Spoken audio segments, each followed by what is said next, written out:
Is that something that maybe either you experience or that you saw other people experience where they had to maybe take a step away from previous friendships because it was impacting their relationships either directly or indirectly? I would say it's something I experienced, but I want to add a little caveat to this. My sister, um, that the one that's still alive, she actually was in a 10-year marriage, and her marriage ended right around the time that my marriage started. And it's like I think 2 years into our marriage, her marriage ended. And it was really weird. It's that she kept trying to poke holes in our marriage. I mean, we were both new parents. She had the first grandson, I had the first granddaughter, and because her marriage fell apart, she kept trying to poke holes in my relationship. And I learned how to keep her at arm's length. Now, with the single friends, honestly don't believe I had a lot of single friends around when I started getting a relationship, because you tend to kind of go with the groups that, you're find the most common bond with. And not to say that I don't have a girls' night or my husband doesn't have a guys' night or anything like that. It's just you just don't have the need for that anymore. And it's hard, you have friends, and I have friends that I have since high school. Some of them are married, some of them aren't. But it takes a toll, I should say, if you start letting those single friends and see all the things that they're doing, and then you're like, why can't I do this? Oh, because I'm married. Oh, because I have a baby. Oh, because of this. Oh, because I have to go to a job. Oh, because I have a mortgage, or I have this, or I have that.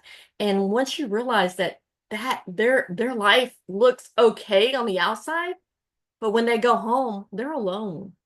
And you go home and you have your family, you have your husband or your spouse, and you have your children, and your home is filled with love, and they're going home to a lonely house.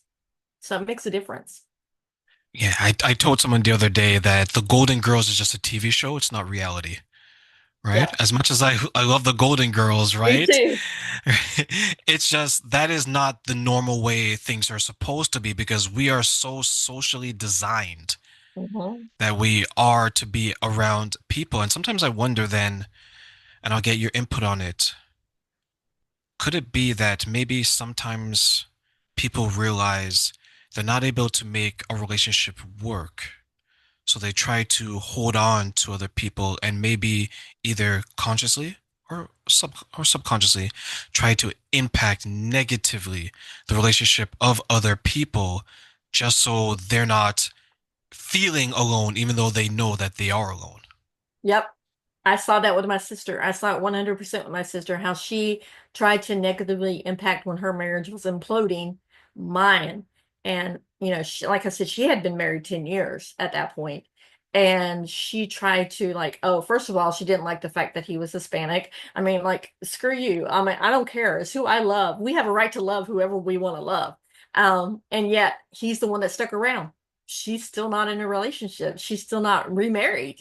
He's the only son-in-law my parents ever really had that stuck around. I mean, even to the point where my mom and dad both passed away. I mean, so you have to sit there and you have to say, okay, fine, boundary. I love you, but a boundary. You can say what you want to say, anything you want to say, but don't say it to me, because I'm not listening. I don't want to hear it. And that was so hard because this was a sister that I looked up to. Like, she was like my idol. I looked up to her and I just thought she was the best person ever. And then when I started to see the cracks and realize it's because she didn't get everything she wanted in the relationship. And then she started pointing out the flaws in mine. And I'm like, no, no, no, no, no, you're not getting in my head. I've got to set a boundary with you. When you initially set that boundary, was how did you feel setting it and how did you feel the first time you had to enforce it? Setting it was hard, like I said, because this is a sister that she's very strong-willed. She was kind of like the ruler of the family. And so I had to just kind of set it and say, okay, I'm just going to forget it. I said it, forget it, and walked away from it. And I still, you know, was in contact with her, but not the day-to-day contact that I would have been. Um, it was hard, it was extremely hard. Setting boundaries is hard, period. But you have to do what's best for you, because I learned that every time I would come home from having conversations with my family, I would always feel bad and I would be in tears and I would be crying and it was making me feel like crap. And then I would end up taking it out on my family and I'm like, this is not worth it. I can't do this. I cannot, it's not worth it for me to take all this emotional baggage that was heaved on me and take it. And it's honestly, I think she's seen in the last couple of years how much I've changed because before she wasn't opening her eyes. But after the death of my oldest sister and my mom, she kind of noticed that things are not what she thought they were. And I think that's important to know because, yeah, we have problems 100%, but I don't go blast my problems on Facebook or social media. And I think that's another thing that's really bad is when people have problems, instead of confronting each other and sitting down and having conversations with each other about the problems, they blast all over social media. Even if you're talking about friends, they blast you on social media and you're like, okay, what? What do you think are some of the dangers of taking your problems to social media before taking it to your partner to resolve it?